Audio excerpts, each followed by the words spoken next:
Ladies and gentlemen, welcome to Los Angeles, California, the heart of the Golden State where dreams come alive.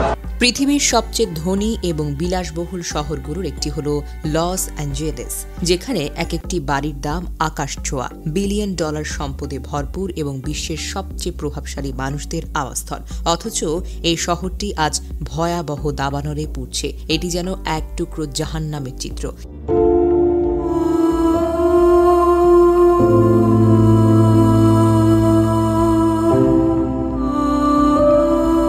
ক্যালিফোর্নিয়ার দাবানলে এখন পর্যন্ত ১৫০ billion ডলারের বেশি সম্পদের ক্ষতি হয়েছে। হাজার হাজার একর জমি পুড়ে ছাই হয়ে গেছে। মানুষ নিরাপদ আশ্রয়ের জন্য ছুটছে। মিডিয়া এই ঘটনাকে বর্ণনা করছে এ যেন পৃথিবীর বুকে নেমে আসা এক জাহান্নাম। গাজার মর্মান্তিক দৃশ্য এবং ভিডিওগুলো দেখে সবাই এখন স্তম্ভিত। তখন হঠাৎ আমেরিকার এই বিপর্যয় দেখে মনে পড়ে আল্লাহর সেই আয়াত, হে নবী, তুমি কখনো মনে করো না যে সীমা লঙ্ঘনকারীরা যা করে সেই বিষয়ে আল্লাহ উদাসীন। আসলে তিনি সেদিন পর্যন্ত তাদেরকে অবকাশ দেন যেদিন সব চোখ স্থির হয়ে যাবে। ভীত বিহব্বল চিত্রে আকাশের দিকে চেয়ে তারা ছুটোছুটি করবে। সূরা ইব্রাহিম আয়াত ১৪।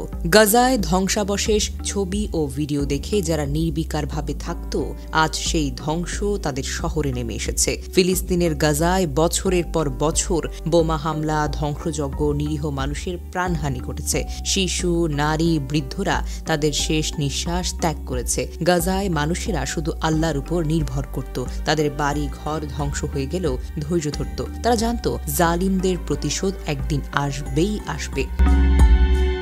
লস অ্যাঞ্জেলেসে দাবানলের ফলে এখন পর্যন্ত ১১ জনের মৃত্যুর খবর পাওয়া গেছে। প্রায় ১০,০০০ স্থাপনা পুড়ে গেছে। এর মধ্য দিয়ে যারা গাজার আগুনে বিলিয়ন বিলিয়ন ডলার খরচ করেছিল, আজ তার নিজেদের শহরই পুড়ে গেছে কোনো খরচ ছাড়াই। নিশ্চয়ই আল্লাহ তারা সর্বোত্তম পরিকল্পনাকারী। লস অ্যাঞ্জেলেসে এই দাবানল টানা ৫ দিন ধরে চলতে থাকলেও এখনও ৬টি দাবানল সক্রিয় রয়েছে। এতে নতুন করে আরও কিছু এলাকার বাসিন্দারা নিরাপদ স্থানে সরে যেতে বলা হয়েছে। তবে সবচেয়ে ভয়াবহ পরিস্থিতি এখনো বিরাজমান, যেখানে আগুন নিয়ন্ত্রণে আসতে একাধিক ফায়ার সার্ভিস কর্মীকে হুমকির মুখে পড়তে হয়েছে। অ্যাকু ওয়েদারের তথ্য মতে এই দাবানলের ফলে ইতোমধ্যে ১৩৫ থেকে ১৫০ বিলিয়ন ডলারের আর্থিক ক্ষতি হয়েছে।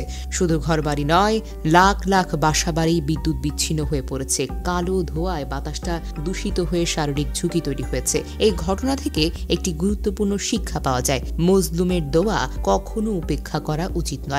মহান আল্লাহ এবং তার দোয়ার মাঝে কোনো পর্দা থাকে না। বুখারী হাদিস ১৪৯৬। এটাই আল্লাহর কৌশল, তিনি সর্বোত্তম পরিকল্পনাকারী।